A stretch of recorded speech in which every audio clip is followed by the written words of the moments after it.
Hello class, and welcome to today's algebra lesson, which is about related equations. By the end of today's lesson, you will be able to convert between the three different types of linear equations. Recall that the three types of linear equations are slope-intercept form, which is y equals mx plus b, point-slope form, which is y minus y1 is equal to m times x minus x1, and then standard form, ax plus by is equal to c. So we have these three different formats. We're going to practice converting from each form of the equation to the other two to prove that there is more than one way to write the equation for a line. So we're going to start with rewriting point-slope equations into standard form. Remember, standard form has the three rules that we must follow. The first rule of standard form was that A, B, and C, so all of our numbers in the problem must be integers. So there are no fractions and or decimals allowed into the problem. The second part is that A or B exists, so we have to have at least an x or a y in the equation. And then rule number 3 was that the a value, so anything in front of x, is always going to be positive. So we've got y plus 3 is equal to 2/5, and then in the parentheses x plus 5. The first thing I'm going to do with this problem is I'm going to get rid of those parentheses. We want it to be ax plus by is equal to c. There's no parentheses in that equation. So now I've got y plus 3 is equal to 2/5 x, and then 2/5 times 5, which is going to give us 2. Now our number one rule for standard form is that there can be no fractions. If there is a fraction in the problem, you're going to go ahead and multiply everything by the denominator. So the whole expression is going to get multiplied by the denominator. That's going to give me now 5y plus 15 is equal to 2/5 of 5, which is 2x, plus 5 times 2, which is 10.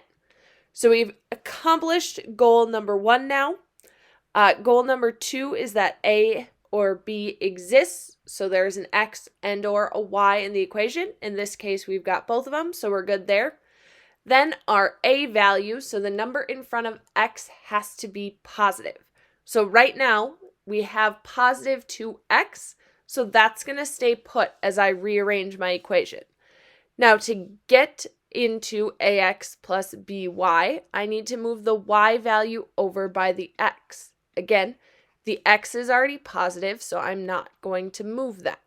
So I'm going to subtract 5y from both sides, giving me 15 is equal to 2x plus 10 minus 5y. Now, to be in standard form, only x and y can be on the same side, so we're going to have to get rid of that 10, which means I'm going to subtract 10 on both sides of my equation, and I end up with a standard form of 5 equals 2x minus 5y. All of the numbers are are integers. The a and or the b, so x or y exists in the equation, and our a value is positive.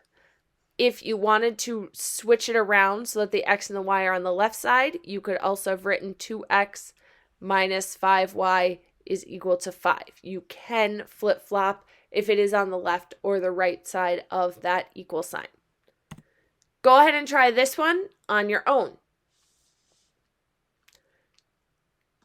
No fraction to get rid of this time, so we're just going to distribute. Our x in this case was negative, so I'm going to add that 6x to the left side and then add the 10, and our final answer is 6x plus y is equal to negative 44.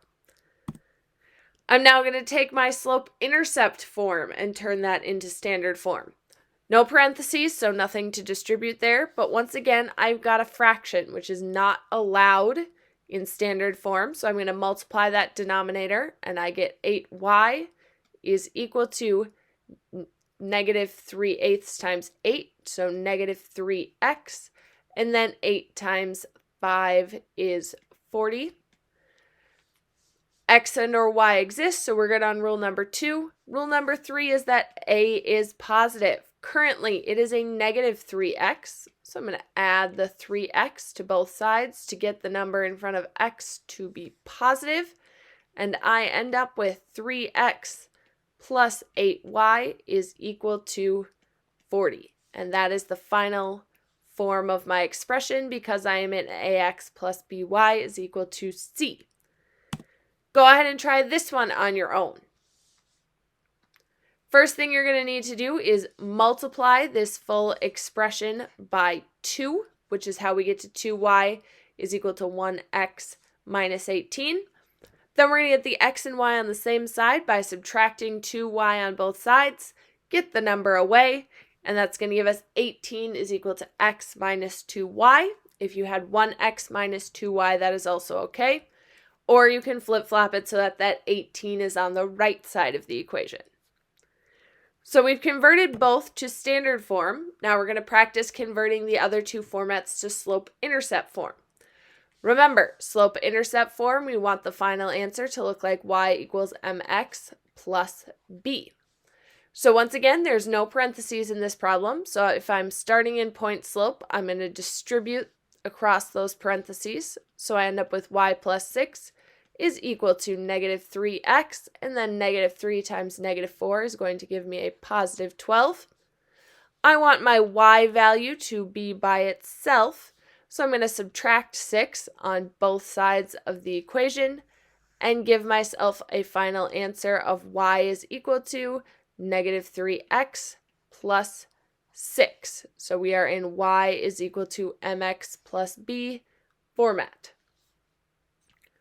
Go ahead and try this one on your own. So you distribute and you get negative 2/3 x minus 2. Then we're going to subtract that, be 3 from both sides, and we get y is equal to negative 2/3 x minus 5. Next, we're going to go from standard form to slope-intercept form. So we're going to try and get the y by itself. The first thing I'm going to need to get rid of is that x then. We're going to have to move that away from the y. So I'm going to subtract 7x on both sides. That's going to give me negative 4y is equal to negative 7x plus 8 to keep it in the y equals mx, and then followed by your plus or minus b. Then I'm going to need to, in order to get y by itself, divide everything in our expression by negative 4. And I end up with y is equal to, two negatives make a positive, so 7/4 x. Positive and a negative make a negative, so negative 2. So y is equal to 7/4 x minus 2. Go ahead and try this one on your own. So we're going to subtract the 3x on both sides and divide by 5, giving us negative 3/5 x minus 5. The last thing we need to do is convert both of the expressions to point slope form. In order to do point slope form, we need an actual point that we can use. So what you're going to do is plug in a value into your expression. In this case, I have a fraction, and I don't really want to use a fraction in my final answer. So I'm going to plug into my expression, I'm going to plug in the number 5. So y is equal to 7/5 times 5 minus 3. Why did I choose 5? Because I chose something that could be divided by the denominator evenly, so I get a whole number. When I do that multiplication, 7/5 of 5 is 7 minus 3 is going to give me 4. So that means when I plug in 5, I get an answer of 4 for my coordinate. Then I can go ahead and pick out the slope directly from my equation, so 7/5. So I can do y minus y1, which is 4, is equal to 7/5 times x minus 5. Now that is only one of the many, many, many possible point slope form equations you could have. I will demonstrate quickly that you could do a second one.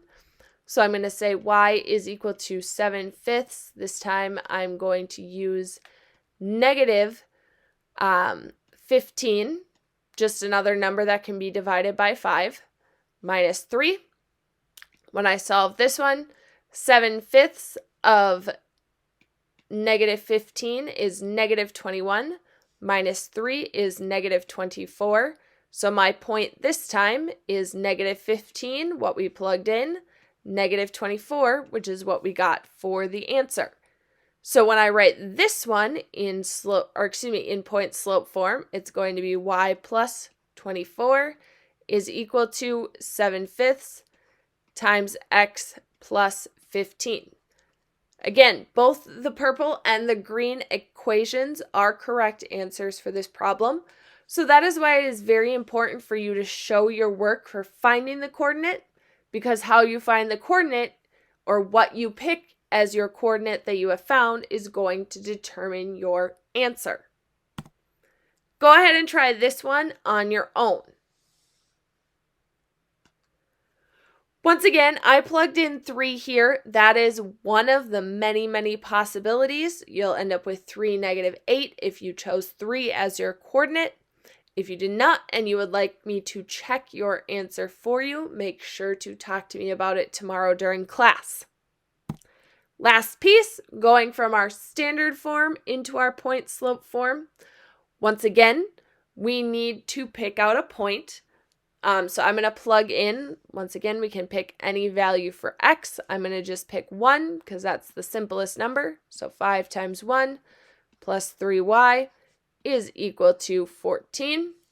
5 times 1 is going to give me 5 plus 3y is equal to 14.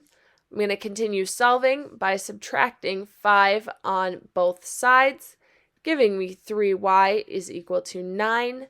Then I'm going to divide by 3 on both sides, giving me y is equal to 3. So my coordinate would be 1, 3. Now, one thing that we can't immediately see when it is written in standard form is it doesn't technically state the slope. However, when you are written in standard form, the slope is always equal to the opposite of the a value over the b value. So in this case, if I am writing out my slope, I'm going to take m is equal to the opposite of the a value, so the opposite of 5 is negative 5, over my b value, which is 3. So instead of having to rearrange the equation to find the slope, you can pick it out using this format. So that leaves us with our final expression then, final equation of y minus 3 is equal to negative 5/3 times x minus 1. Once again, this is just one of the many possibilities that you could do in order to solve this particular problem. I'll do one more just to prove the point. If I chose, instead of putting in 1 for x, if I put 1 in for y, I would get I'm going to extend the page here, 5 times x plus 3 times 1 now is equal to 14. We'd end up with 5x plus 3 is equal to 14. Subtracting 3 on both sides, we get 5x is equal to 11. And dividing by 5, we find out that x is equal to 2.2. So our coordinate then is 2.2 for x, comma 1 for y. So when I write that into my point slope format, I'm going to get y minus 1 is equal to negative 5/3 times x minus 2.2. So we once again just plug that coordinate into the equation. These two in purple are just one of the many versions of point slope form that could be written for this particular line. Go ahead and try this one on your own, rewriting the equation into point slope form. Once again, there are many different possibilities that you could use for the point, or that you could solve for as the point. I plugged in 1 and solved it that way. My slope then again is negative a, so the opposite of a, so negative 6, over b, which in this case was negative 7. Two negatives make a positive 6/7 as your slope. If you have questions about this or anything else from the lesson, please feel free to reach out and let me know.